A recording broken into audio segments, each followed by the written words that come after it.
Hello बच्चों, आज हम करने जा रहे हैं कन्वेंशनल सोर्सेज ऑफ एनर्जी। इस लेसन के अंदर में कन्वेंशनल एंड नॉन कन्वेंशनल हमने दोनों पार्ट्स पढ़े थे। हमने देखा था कौन सा कन्वेंशनल सोर्स है, कौन सा नॉन कन्वेंशनल। अब हम सबसे पहले पढ़ेंगे बच्चों कन्वेंशनल सोर्सेज ऑफ एनर्जी। उसके अंदर सबसे पहला जो कन्वेंशनल सोर्स ऑफ एनर्जी है वो है फॉसिल फ्यूल्स। आज हम स्टडी करेंगे फॉसिल फ्यूल्स के बारे में, ठीक है। जैसे हम हमेशा कहते हैं कि सबसे पहले आपको टर्म का मतलब पता होना चाहिए। तो फॉसिल फ्यूल, फ्यूल तो हमें पता है कोई भी चीज, ऐसा सब्सटेंस जो बर्न करने से एनर्जी दे, उसको हम फ्यूल बोलते हैं। Now what is fossil? Fossils क्या होते हैं बच्चों?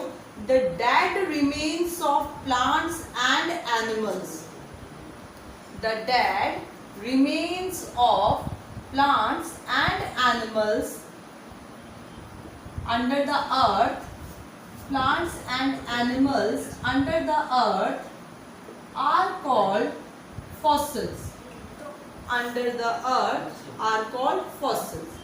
जो plants और animals के dead remains हैं, मतलब जो कई बार जब कोई नेचुरल कैलामिटी होती है, जैसे अर्थक्वेक आ गया या कोई वोल्केनो इरप्शन हो गया या फ्लड्स आ गए, उस वक्त वो जो वेजिटेशन है पर्टिकुलर एरिया की, उस वेजिटेशन के अलावा जो वहाँ का फ्लोरा एंड फौना है, जो एनिमल्स हैं, वो सब के सब क्या होते हैं, दब जाते हैं, ज़मीन के नीचे चले जाते हैं। और जैसे जैसे ज़मीन के नीचे जाते हैं टेम्परेचर बढ़ता जाता है और उसके ऊपर प्रेशर भी बढ़ता जाता है, तो वो सारी चीज़ें कन्वर्ट हो जाती है फॉसिल्स के अंदर, उन्हें हम फॉसिल्स कहते हैं। देखो बच्चों, चाहे ह्यूमन बॉडी हो, चाहे प्लांट बॉडी हो, चाहे एनिमल बॉडी हो, सबके सबका मेन जो कंपोनेंट है वो होता है कार्बन, हाइड्रोजन एंड ऑक्सीजन। तो धीरे धीरे हमारी जो बॉडी है वो कन्वर्ट हो जाती है कार्बन, हाइड्रोजन, ऑक्सीजन में, उसी को हम फॉसिल्स कहते हैं। और इन्हीं फॉसिल्स को जो हम एज अ फ्यूल यूज करते हैं तो उसे हम फॉसिल फ्यूल्स कहते हैं, ठीक है। The most common fossil fuels are, the common fossil fuels are, कौन कौन से फॉसिल फ्यूल सबसे कॉमन है? पहला है उसमें कोल, सबसे पहला फॉसिल फ्यूल होता है कोल, कोयला। सेकेंड इज पेट्रोलियम या petrol, and third is coal, petrol and natural gas. ये तीन जो फॉसिल फ्यूल है ये हम लोग काम में लेते हैं कॉमनली। अब सबसे पहले हम देखते हैं, हमने देखा फॉसिल क्या होता है, फॉसिल फ्यूल्स क्या होते हैं, ये बनते कैसे हैं, है ना।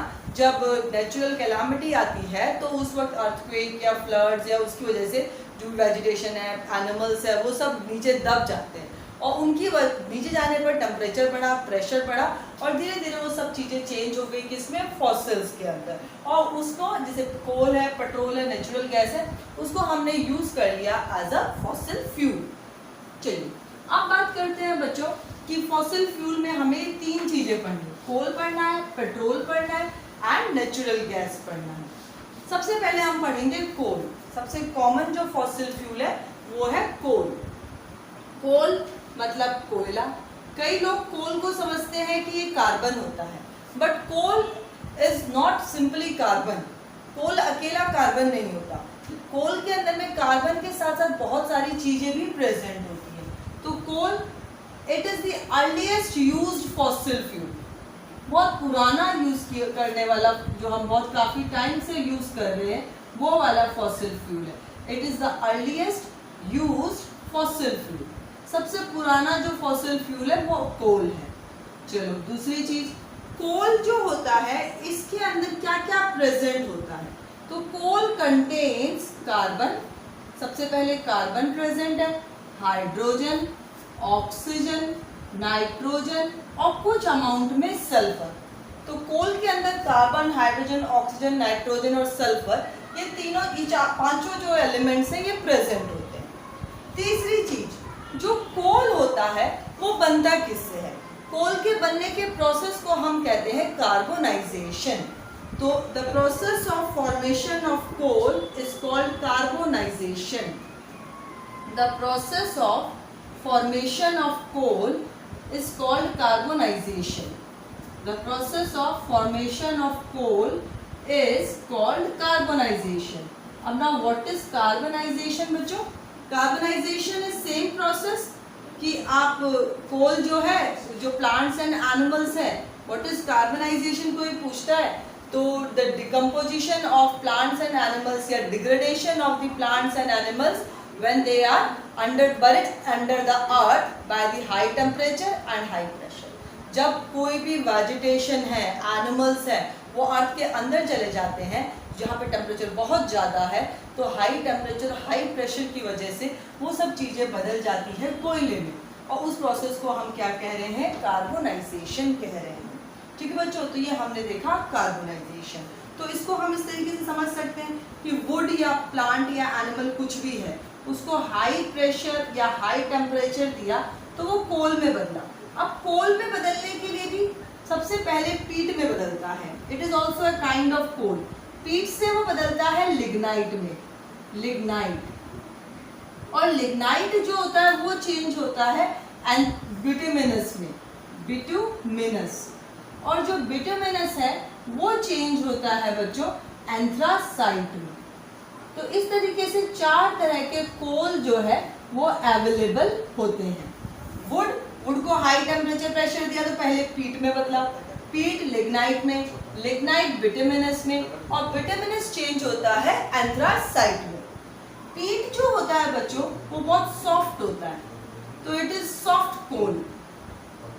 ओके, लिग्नाइट जो होता है, पीट जो है वो सबसे, उसके अंदर कार्बन की कंटेंट जो है, कार्बन का परसेंटेज सबसे कम होता है पीट के अंदर। तो पीट एक तरीके से आप कह सकते हो कि जो कचरा होता है, जो बहुत अनयूज्ड होता है, जिसमें बहुत कम कार्बन कंटेंट है, वो पीट होता है। तो जो लिग्नाइट है उसको हम कह रहे हैं सॉफ्ट कोल। ठीक है, बिटुमिनस जो होता है वो होता है हाउस होल्ड कोल। जो हम घरों में कोयला यूज करते हैं वो कौन सा कोयला होता है, वो बिटुमिनस कोल होता है।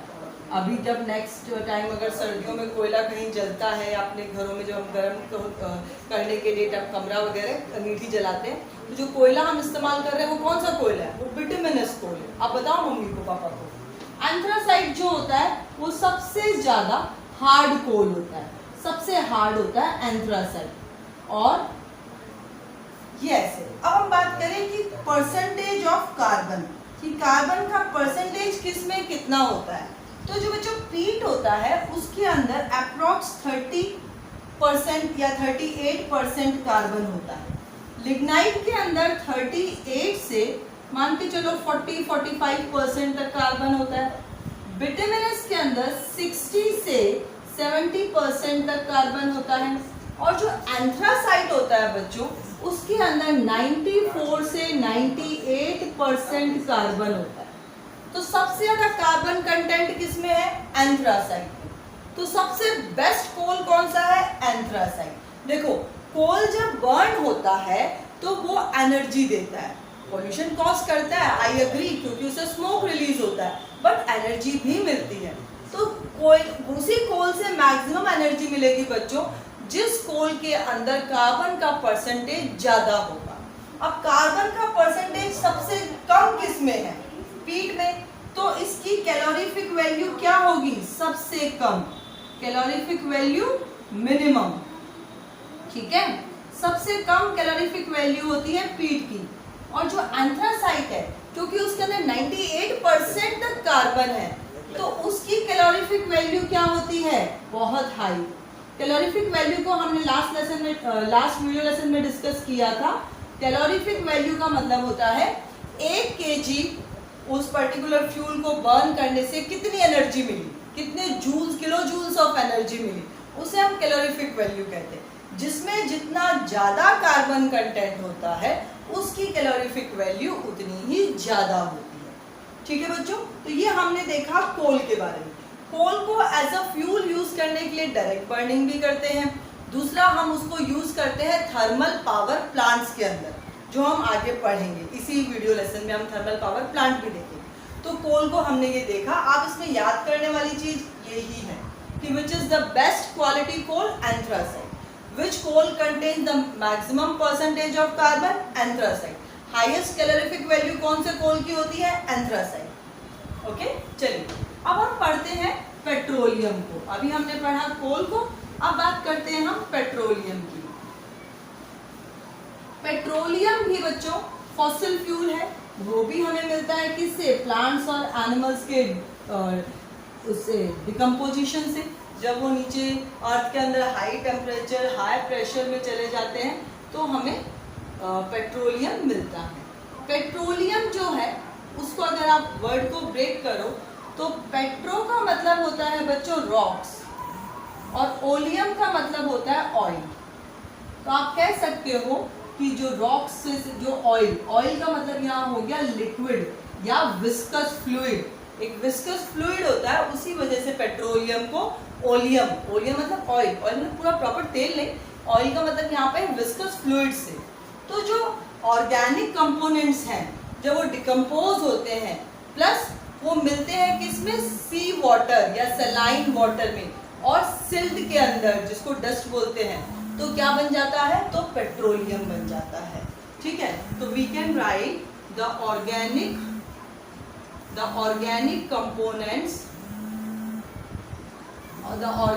components of plants and animals when buried under the earth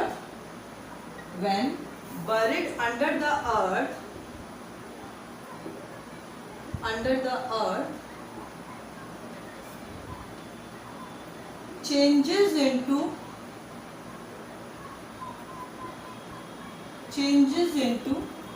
fossil fuel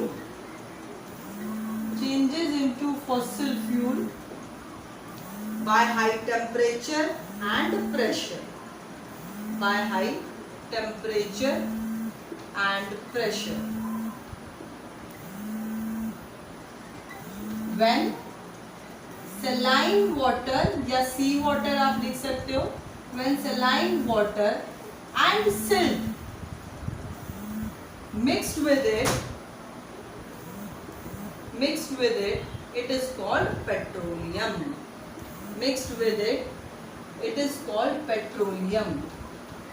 इसे हम क्या कह रहे हैं, इसे हम पेट्रोलियम कहते हैं। It is called petroleum. तो पेट्रोल ऐसे हमें मिलता है। जब पेट्रोल मिलता है बच्चों तो मेनली सी बेड से मिलता है, तो वहाँ पर मशीनरीज होती है, जैसे अरेबियन सी के अंदर बॉम्बे हाई करके है, तो वहाँ पर पेट्रोल को निकालने की बहुत बड़ी मशीनरीज है, बहुत बड़ा सेटअप है। उसके अंदर में जब आपको फ्लूइड मिलता है तो उसको डिफरेंट टेम्परेचर्स पर फ्रैक्शनल डिस्टिलेशन कराया जाता है, जो हमने क्लास 8 में भी पढ़ा था। अलग अलग टेम्परेचर पर हमें अलग अलग प्रोडक्ट्स मिलते हैं।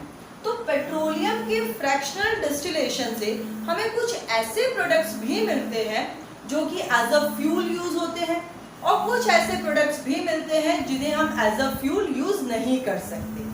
तो फ्रैक्शनल डिस्टिलेशन से जो प्रोडक्ट्स मिलते हैं पेट्रोलियम के, उन्हें एज अ फ्यूल यूज करें। प्रोडक्ट्स जिनको हम एज अ फ्यूल यूज कर सकते हैं वो कौन कौन से हैं बच्चों, देखो पेट्रोलियम गैस यानी कि एलपीजी, पेट्रोलियम गैस जिसको हम एलपीजी कहते हैं, जो हमारे सिलेंडर्स के अंदर। सेकंड आप बात कर सकते हो डीजल की, केरोसिन की, ये सब आपको किससे मिल रहे हैं, ये सब हमें मिल रहे हैं पेट्रोलियम के फ्रैक्शनल डिस्टिलेशन से। कौन से प्रोडक्ट है जिनको हम एज अ फ्यूल यूज कर रहे हैं, और कुछ प्रोडक्ट्स ऐसे भी होते हैं जिनको as a fuel we can not use, जिनको हम एज अ फ्यूल यूज नहीं करते। कैसे, जैसे पैराफिन वैक्स। पैराफिन वैक्स आप फ्यूल की तरह यूज नहीं करते हो, जो वो होता है ना क्या बोलते हैं, पेट्रोलियम जेली, जो हम सर्दियों के अंदर में जब हाथ पांव फट जाते हैं तो जो हम लगाते हैं वैसलीन, उसे वो पैराफिन वैक्स होता है। एक्चुअली वो भी किसका प्रोडक्ट है, पेट्रोलियम फ्रैक्शनल डिस्टिलेशन का। तो वो पेट्रोलियम से ही मिलता है, तो लेकिन उसको एज अ फ्यूल तो हम यूज नहीं करते। तो पैराफिन वैक्स हो गया, फिर ग्रीस हो गया, पिच हो गया, ये सारी चीजें हमें पेट्रोलियम के फ्रैक्शनल डिस्टिलेशन से मिलती है, बट हम इसको एज अ फ्यूल यूज नहीं करते। तो हम किसको एज अ फ्यूल यूज करते हैं, पेट्रोलियम गैस को, डीजल को, केरोसिन को। डीजल और केरोसिन तो जस्ट बर्न करके हमें पता ही है, उसको तो डालो वो जल जाएगा और एज अ एनर्जी मिलेगी हमें। हम पढ़ेंगे आप एलपीजी। एलपीजी को पढ़ना बड़ा इंटरेस्टिंग भी है और बड़ा अच्छा भी है। एक दो क्वेश्चन एलपीजी पे आता ही आता है। सबसे पहले तो सबसे कॉमनली पूछा जाता है what is LPG stands for. तो एलपीजी किसके लिए स्टैंड करती है? एलपीजी हम काफी टाइम से पढ़ते आ रहे हैं। तो एलपीजी बच्चों stands for what? Liquefied petroleum gas. ठीक है, एलपीजी का मतलब क्या होता है बच्चों? LPG, LPG stands for liquefied petroleum gas, petroleum gas, इसको हम एलपीजी बोलते हैं। एलपीजी कैसे मिलती है? फ्रैक्शनल डिस्टिलेशन ऑफ पेट्रोल से। अब पेट्रोल का जब फ्रैक्शनल डिस्टिलेशन करते हैं तो हमें एलपीजी एक मिलता है। एलपीजी जो होती है मेनली क्या कंटेन करती है? It mainly contains butane, it mainly contains butane. LPG के अंदर मेनली ब्यूटेन होता है। अब आप पूछोगे मैम ब्यूटेन क्या होता है? आप लोग जब अपना केमिस्ट्री का चैप्टर 4 करोगे, कार्बन एंड इट्स कंपाउंड, तब आपको बहुत अच्छे से क्लियर हो जाएगा व्हाट इज ब्यूटेन। अभी के लिए आप नाम याद रखो कि इसमें ब्यूटेन प्रेजेंट होता है। उसके बाद में एलपीजी जो होती है it is a smokeless gas. ये स्मोकलेस होता है, गैस होती है, लेकिन हमने क्या किया, इसको हमने बहुत ज्यादा प्रेशर दिया। याद करो आप सभी लोग क्लास 9 का चैप्टर नंबर 1 जिसमें हमने पढ़ा था conversion of states of matter, जिसमें एक स्टेट ऑफ मैटर को हम दूसरे में बदल सकते हैं बाय कंप्रेसिंग इट, और वो कंप्रेशन सबसे ज्यादा होता है गैसेस के अंदर। अगर आपने पेट्रोलियम गैस जो ब्यूटेन को है, ये एक कंटेनर है, उसके अंदर ब्यूटेन को आपने फिल कर रखा है, और ब्यूटेन के पार्टिकल क्योंकि गैस के हैं तो दूर दूर रखा, जैसे ही आप इसको कंप्रेस करोगे ये सारे पार्टिकल पास पास आ जाएंगे और इनका स्टेट क्या हो जाएगा? लिक्विड। लिक्विड में पास पास होते हैं पार्टिकल। तो इसको हम जो gas is stored under pressure, gas is stored under pressure, pressure के अंदर स्टोर की जाती है, ठीक है, सिलेंडर्स के अंदर। और जैसे ही आप प्रेशर का वो जो सिलेंडर के ऊपर रेगुलेटर का वॉल्व होता है, नॉब होती है, उसको आप रिलीज करते हो तो प्रेशर कम हो गया। प्रेशर कम होते ही वापस से लिक्विड किस फॉर्म में चेंज हो गया? गैसियस फॉर्म में चेंज हो गया, और वो गैसियस फॉर्म में फ्लो होता हुआ बर्नर तक आ जाता है।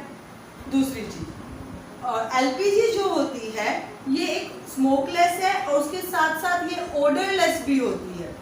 ओडरलेस मतलब इसमें कोई स्मेल नहीं होती। आप बोलोगे नहीं मैम ऐसा तो नहीं होता, जब कभी सिलेंडर जो होता है घर पे वो ऑन रह जाता है तो एक स्मेल आती है, तो वो स्मेल एलपीजी की ब्यूटेन की नहीं है बच्चों।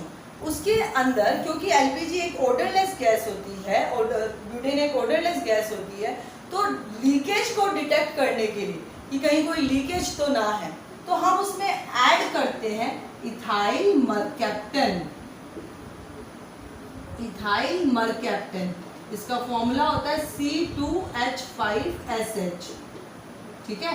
तो इथाइल मरकैप्टन ऐड किया जाता है जो कि उसमें एक डिटेक्शन देता है, कोई स्मेल आ रही है, ओडर आ रही है तो उसको बताता है इथाइल मरकैप्टन, ठीक है। एक और चीज जो एलपीजी होती है it is heavier than air, it is heavier than air, ये एयर से भारी होती है, इसीलिए हमेशा कहा जाता है कि जो गैस स्टोव है उसको थोड़ा ऊपर रखो और जो सिलेंडर होता है उसको नीचे रखो। कई बार लोग सिलेंडर और गैस, सिलेंडर तो जहाँ रखा है वहीं गैस स्टोव को नीचे रख लेते हैं, तो एलपीजी का उसमें जाना, पाइप्स के थ्रू होते हुए जाना थोड़ा मुश्किल हो जाता है, इसलिए इसको सिलेंडर को जो गैस बर्नर है उसको ऊंचा रखा जाना चाहिए क्योंकि ये हैवी होती है एयर से। नेक्स्ट चीज कि जो एलपीजी होती है क्योंकि ये स्मोकलेस गैस है तो ये कोई पोल्यूशन नहीं कॉज करती, it is a cleaner fuel. ये कैसा फ्यूल होता है? क्लीनर फ्यूल होता है, साफ, कोई पोल्यूशन नहीं होता। पहले हम लोग कुकिंग करते थे गोबर डंग, काव डंग से या लकड़ी से, कोयले से, केरोसिन से, तो उन सब में क्या बहुत ज़्यादा स्मोक रिलीज होता था, तो क्लीनर फ्यूल नहीं थे, इको फ्रेंडली नहीं थे। एलपीजी इको फ्रेंडली है and good for the health of humans also. तो ये एलपीजी के बारे में बच्चों हमने पढ़ा, ठीक है। अब बात करते हैं हम दूसरी चीज जो है नेचुरल गैस। हमने कोल पढ़ लिया, पेट्रोलियम पढ़ लिया, अब पेट्रोलियम के अंदर हमने एलपीजी पढ़ा, अब हम पढ़ेंगे नेचुरल गैस। नेचुरल गैस क्या होती है? जो पहली बात तो मिलती कैसे है और उसका कंपोनेंट क्या है। सी पार्ट है हमारा नेचुरल गैस। नेचुरल गैस में बच्चों जो वोलेटाइल सब्सटेंस होते हैं above the degradation of plants and animals, जो फॉसिल बना है उसके ऊपर के जो वोलेटाइल सब्सटेंस है। अब वोलेटाइल का क्या मतलब होता है बच्चों? वोलेटाइल का मतलब होता है ऐसी चीज जो कम टेम्परेचर पर इवेपोरेट हो जाए, मतलब जल्दी से भाप बन जाए। आप यूँ समझ लो, जैसे हमारा नेल पेंट रिमूवर होता है, उसकी बॉटल को अगर आप खुला छोड़ दो तो तुरंत खाली हो जाएगी बॉटल। क्यों हुआ? क्योंकि जो उसके अंदर कंटेंट है वो क्या है? वोलेटाइल है, वो बहुत जल्दी इवेपोरेट हो जाता है। थोड़ा सा कमरे का टेम्परेचर मिला और वो इवेपोरेट होगा। तो जो वोलेटाइल सब्सटेंसेस प्रेजेंट होते हैं फॉसिल फ्यूल के ऊपर, वही कहलाते हैं नेचुरल गैस। और नेचुरल गैस का मेजर कंपोनेंट जो होता है वो होता है बच्चों methane. Major component of natural gas is methane. ठीक है, तो इसका मेजर कंपोनेंट मीथेन होता है और इसको आप यूज करते हो कुकिंग के अंदर और एज अ फ्यूल भी यूज करते हैं ट्रांसपोर्टेशन व्हीकल्स के अंदर में। तो ये मीथेन है। नेचुरल गैस को ही जब हमने कॉम्प्रेस्ड कर लिया, वही चीज जब आपने ब्यूटेन को कॉम्प्रेस किया तो लिक्विफाइड पेट्रोलियम गैस बनी। अब आपने इसको कॉम्प्रेस किया तो कंप्रेस्ड नेचुरल गैस यानी कि सीएनजी बनी। और सीएनजी कहाँ काम आती है? सीएनजी ट्रांसपोर्टेशन के अंदर में बहुत अच्छा फ्यूल बन के निकला है, बहुत कम पोल्यूशन कॉज करता है, क्लीनर फ्यूल है। क्यों कम पोल्यूशन कॉज कर रहा है? क्योंकि इसमें केवल मीथेन प्रेजेंट होती है और वो बहुत कम स्मोक रिलीज करती है बर्न होने पर as compare to the diesel और पेट्रोल। इसीलिए इसको as a fuel in vehicles and all बहुत ज़्यादा अच्छे से यूज किया जा रहा है ताकि पोल्यूशन लेवल धीरे धीरे कम हो, कंट्रोल में आए। तो सीएनजी इज क्वेश्चन बनता है, why CNG is considered as an cleaner fuel? Because CNG does not cause any pollution, that is why it is considered as cleaner fuel। उसके अलावा सीएनजी की जो कैलोरीफिक वैल्यू होती है वो भी 55 किलो जूल पर ग्राम्स होती है। यानी 1 ग्राम अगर सीएनजी है तो कितनी एनर्जी रिलीज होगा, मिलेगा उससे 55 किलो जूल्स। ठीक है, तो इस वजह से इसका भी यूज बहुत अच्छे से। तो हमें क्या चाहिए? हमने आइडियल फ्यूल के लिए देखा था कि क्या होना चाहिए कि एनर्जी कैलोरीफिक वैल्यू अच्छी हो, उसमें पोल्यूशन नहीं होना चाहिए। तो 2 मेजर कंपोनेंट इसमें हो रहे, इजी टू ट्रांसपोर्ट है, इजी टू स्टोर है। इसलिए आजकल अभी हम लोग क्या किस पे स्विच कर रहे हैं? सीएनजी पर। चलो बच्चों, ये तो हमने पढ़ा फॉसिल फ्यूल्स के बारे में। अब बात करते हैं हम थर्मल पावर प्लांट्स। हमारा यहाँ पे जो इस चैप्टर में मेन कंसेप्ट समझना है वो ये है कि हमें कैसे इलेक्ट्रिसिटी मिलती है, कि how can we get the electricity. तो इलेक्ट्रिसिटी मिलने का पहला सबसे कॉमन सोर्स है वो है फॉसिल फ्यूल, और जिस तरीके पावर प्लांट्स में ये बनता है उसे हम कहते हैं thermal power plants. Thermal power plants सब जगह पे आप लोगों ने देखे होंगे, आप क्या सुना होगा। जो आपके घरों में बिजली आ रही है उनमें से किसी न किसी घर में थर्मल पावर प्लांट से भी आती है। हमारे यहाँ पर जो बिजली आती है वो थर्मल पावर प्लांट से आती है। जो थर्मल पावर प्लांट होते हैं बच्चों, वो एक ऐसा एरिया होता है जहाँ पे इलेक्ट्रिसिटी का प्रोडक्शन होता है। करते क्या है, हम कोल को यूज करके पानी को गर्म करके स्टीम बनाते हैं। ठीक है, पानी को गर्म करके हमने स्टीम बनाया। जो स्टीम होती है उसमें एक्स्ट्रा एनर्जी प्रेजेंट रहती है। स्टीम से एक टरबाइन को घुमाया जाता है। ये टरबाइन होता है, उसको आपको स्टीम की मदद से वो टरबाइन घूमता है। स्टीम में बहुत एनर्जी होती है। पहले जब ये हमारे ट्रेन्स जो चलती थी पुरानी, बहुत पहले, वो स्टीम कोयले से ही चलती थी। तो कोयला क्या करा जाता था, कोयले को डाला जाता था, उससे हीट बनती थी, स्टीम बनता था और फिर वो आगे मूव करता था। तो उसी तरीके से इस टरबाइन को मूव करते। ये टरबाइन कनेक्टेड होता है जनरेटर से और इसके घूमने से इलेक्ट्रिसिटी बनती है। अब सबसे पहला सवाल हमारे आगे आता है कि मैम ये चीज नहीं समझ में आई कि जनरेटर के घूमने से इलेक्ट्रिसिटी कैसे बनती है। तो इसको समझने के लिए आपको पढ़ना पड़ेगा chapter magnetic effects of electric current. छोटा सा हिंट दे देती हूँ, इस चैप्टर के अंदर हमारे एक साइंटिस्ट थे जिनका नाम था माइकल फेराडे। उन्होंने बहुत अच्छी डिस्कवरी करी। उन्होंने ये कहा कि अगर आप बिना किसी बिजली के सोर्स के भी आप इलेक्ट्रिसिटी प्रोड्यूस कर सकते हो, ठीक है, बिना बिजली के सोर्स के भी इलेक्ट्रिसिटी प्रोड्यूस हो जाती है। उन्होंने कहा जब आप दो बड़ी मैग्नेट्स नॉर्थ और साउथ, इन दोनों मैग्नेट्स के बीच में एक पोल, एक आर्मेचर, ये खोखला होता है, ठीक है, एक कोई कॉपर की वायर है, बस यूं मान लो, उसको कनेक्ट करते हो तो आपको, और इसको आपको घुमाना है, ठीक है, इसको आपको क्या करना है, घुमाना है। यहाँ पे एक डंडा होता है, शाफ्ट बोलते हैं उसको, और उससे आपको इसको घुमाना है। तो जब आप इस डंडे को घुमाओगे तो ये पूरा आर्मेचर भी घूमेगा, जब ये घूमेगा तो इलेक्ट्रिसिटी बनती है। ये उनकी एक डिस्कवरी थी, उन्होंने ये खोजा था, ठीक है। तो यहाँ पर दो मैग्नेट्स के बीच में, तो ये क्या चीज हो रही है, ये टरबाइन घूम रहा है, यानी ये चीज, और यहाँ पर दोनों मैग्नेट्स रखी हुई है, इसके आसपास मैग्नेट्स रखी होती है और ये टरबाइन घूमता है। इस पूरे चैप्टर में आपको जो पढ़ना ना, इस टरबाइन को घुमाने का डिफरेंट तरीके पढ़ने हैं। तो पहले तरीके में हमने टरबाइन को किससे घुमाया, अभी स्टीम से घुमाया, तो उसको हमने क्या कह दिया, थर्मल पावर प्लांट कह दिया। नेक्स्ट में हम टरबाइन को घुमाएंगे वाटर से, तो उसको हम हाइड्रो पावर प्लांट बोल देंगे। टरबाइन को हमने घुमाया विंड से, तो उसको हमने विंड मिल बोल दिया। तो इसमें इस चैप्टर में आप मेनली क्या पढ़ोगे, इस टरबाइन को घुमाना है बस, इस आर्मेचर। जब ये घूमेगा तो इलेक्ट्रिसिटी प्रोड्यूस होगी, और ये कैसे प्रोड्यूस होगी ये हम पढ़ेंगे मैग्नेटिज्म वाले चैप्टर के अंदर। अभी के लिए आप इतना ध्यान रखो, टरबाइन जब घूमता है तो इलेक्ट्रिसिटी प्रोड्यूस होती है। ये हमने पढ़ा थर्मल पावर प्लांट।